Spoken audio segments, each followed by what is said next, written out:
Raider Nation, what's going on? You're watching the Raiders Report. Our show today is around 6 Raiders players that are on the hot seat. And today's show is sponsored by RexMD. If you don't already know, if you got a hard time getting hard, go to rexmd.com/chat. That link's going to be available for you guys in the comments and in the description of today's show. So the way I wanted to do this is around, you see joint practice performance, you see the 49ers game, and you just saw going into this current moment right now. I'm not saying that these 6 players are going to get cut.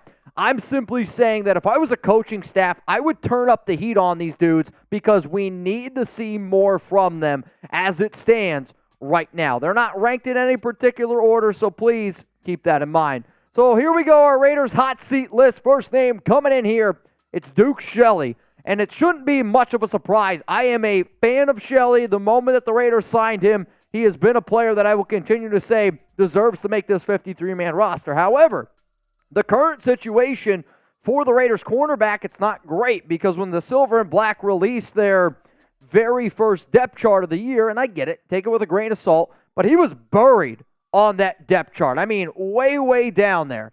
Shelley also had a very unlucky play in that preseason game, which should have had an interception, resulted in a tip and a 49ers touchdown. On top of that, Amik Robertson continues to play well. This organization, they like Sam Webb. I don't know how many corners that the Raiders end up keeping on their 53. If I were to keep my top 6 corners on this team, Shelley would be a part of it because of his fit in press man coverage, because of his overall fit with the Patrick Graham defense. But I don't make those calls. So when you have the combined or combination of him being down on the depth chart, some other players that this Raiders team likes, I do still think that he ends up making the roster, but there's no doubt about it. He's on the hot seat. Another player who actually is on the hot seat, and he's not even included on this, is David Long Jr. I thought, do I put David Long Jr. on the list?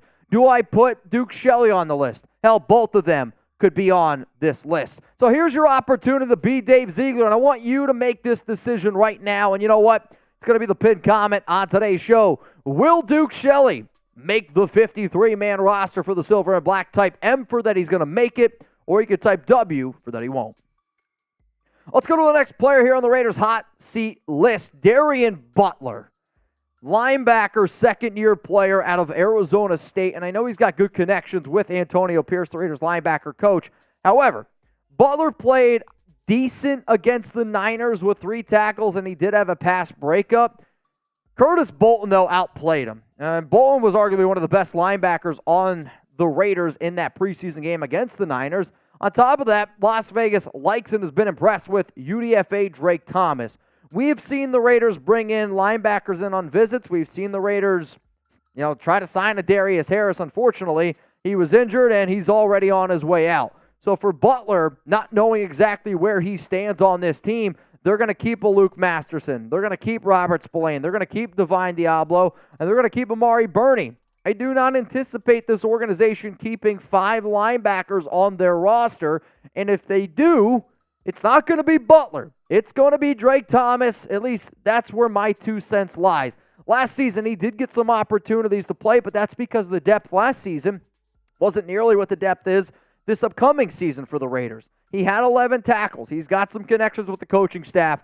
I want Butler to succeed, which is why I'm turning up the heat right now on his seat, which just sounds weird. Now, again, man, huge shout-out to today's sponsor, RexMD. And if anybody out there needs to use RexMD, hey, man, I totally get you. RexMD.com/chat is where you can find this awesome, awesome product because I definitely appreciate them sponsoring the Raiders Report. So, fellas, do you sometimes lack confidence in the bedroom? Do you wish you could have a more fulfilling sex life? Well, you're not alone. That's why we're excited to tell you about RexMD, the online source for men's wellness. RexMD offers an easy and discreet way to get the medication you need for ED without having to visit a doctor's office. With just a few clicks, you can have your medication delivered straight to your door and at a fraction of the cost of traditional pharmacies. RexMD's team of licensed physicians will work with you to find the right treatment plan, and their medication is made in the USA, so you can trust that it's quality. Plus, their customer support team is available 24/7 to answer any questions or concerns you may have. So if you're ready to take control of your sex life and say goodbye to ED, head on over to rexmd.com/chat and start your consultation today. Take advantage of their best deal they've ever offered and save up to 90% off and only pay $2 per dosage with our exclusive link.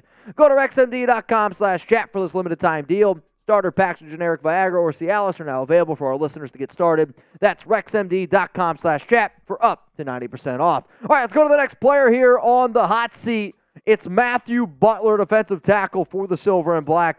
For those of you that watch this show a lot, you'll know that Butler has been a hot seat candidate on this show multiple times, from things that were reported before the NFL draft to things after the draft, minicamp, OTAs. He was a fifth-round pick out of Tennessee in 2022. And when I look at this Raiders defensive tackle roster, y'all know how I feel about it. I think it's one of the worst defensive tackle rooms in the league. Yes, I do believe in Rob Leonard being a good coach, but I think Butler's the worst DT on this team. I do.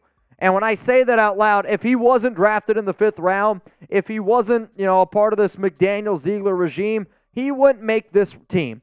And yes, all the Raiders DTs, I thought they actually looked pretty damn good against the Niners. So if I'm Las Vegas here, I'm keeping Bilal Nichols. I'm going to keep Jerry Tillery. Byron Young is a player that they like, drafted in the third round.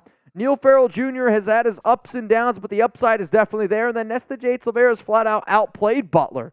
On top of that, Adam Butler, John Jenkins have outplayed Matthew Butler. So to me, I just don't understand why the Raiders would end up keeping him, but that's got to be a reason why he's on the hot seat. Coming up next here, I got 4 players on offense that are on the hot seat, and the last one is more of a bonus, if you will, right? His seat's not all that hot, though. There's probably some people out there that disagree with me, and you'll see what I mean here in a little bit. But here's the thing, man. We're always trying to get you guys more content. We're always out there grinding it out, and we're always in here to, provide the best content possible for Raider Nation. So the goal that we have right now, Jeremy and I, we're trying to get to 140,000 subs. So if you haven't, hit that subscribe button. And if you are one of our awesome subscribers already, put that fire emoji down in the comments. That way that we know that you're already subbed and you're not on the hot seat. Let's go to the next name here on our list. It's Brittain Brown, running back for the Silver and Black. And he was drafted in the 7th round back in 2022 out of UCLA. Brown missed the 49ers preseason game, and he also missed joint practices. He's been battling some sort of a strange injury that has not been put out there by the Raiders. And McDaniels and Ziegler are already, don't tell you what the hell's going on. And until they actually have to report injuries, they're not going to tell you. But Sincere McCormick had 2 touchdowns, and when I think, okay, who are the 2 backs kind of that are similar and have a role that they're battling with right now? It's Sincere McCormick and it's Brittain Brown, and McCormick has to have that early edge. On top of that, I would imagine that this organization decides to keep 5 running backs, and one of those will be Jacob Johnson. Now, I will admit, I do not keep Johnson if you do not bring back Josh Jacobs, and the reason why I say that is because I would like this team to go a few different directions instead of being able to keep another fullback. However, I'm keeping Jacobs, Zamir White, Amir Abdul. This team loves Brandon Bolden and Jacob Johnson. After that, if they decide to keep another back, it's going to be a battle between Brittain Brown, Sincere McCormick. And I don't think that right now Brown is going to win that one. Also, they got Darwin Thompson on this list and Damian Williams. So lots and lots of competition in that running back room. So my question to you is this: will Brittain Brown make the roster? Type your Y for yes, or I want you to type your N for no. I'm going to type my N for no simply because I don't believe in the talent, and I don't believe that the Raiders should keep that many running backs. Let's now go to the next player here on the hot seat, and I'm going to say it's Thayer Munford Jr., and some of y'all might not agree with this one, but it's more in the idea of when you listen to some of the beat reporters out there, and I get it, the Raiders have had good beat reporters for a long time. Unfortunately, over the past year or two, it's really fallen off a cliff. And I expected a much better game from Munford against the Niners because of the reports out there that apparently Munford's going to be taking Jermaine Eluemunor's job at right tackle. Here's the thing. You watch the tape, you look at the practice reports, you talk to players. Eluemunor is light years ahead of where Munford is right now. And for the Raiders to put Munford out there or even think that he's going to be able to compete with Eluemunor, it's just bad coaching from top to bottom. On top of that, Dalton Wagner, he continues to impress me, and Carmen Bricillo loves big offensive linemen. Now, also with the news that just happened today, for those of you that are watching this live, Brandon Parker, he got moved to IR, so he's done for the season. So that means right now the Raiders have Colton Miller, they have Jermaine Eluemunor, and then you have Thayer Munford. Those are going to be your offensive tackles on this team. But Dalton Wagner and Justin Herron are now going to be battling potentially for that fourth offensive line spot, which is exactly where I'm going to go here with my next player here on the hot seat, and it's got to be Herron. The seat just got hotter with Brandon Parker being out because originally it was probably Herron and Parker competing for that left tackle backup spot behind Miller because both players can play right tackle and left tackle. But here's the thing, man. Herron was by far the worst Raiders offensive lineman against San Francisco. I did make this show technically before the Brandon Parker news came out, and Parker's been out playing him. So I know what a lot of y'all think about Parker.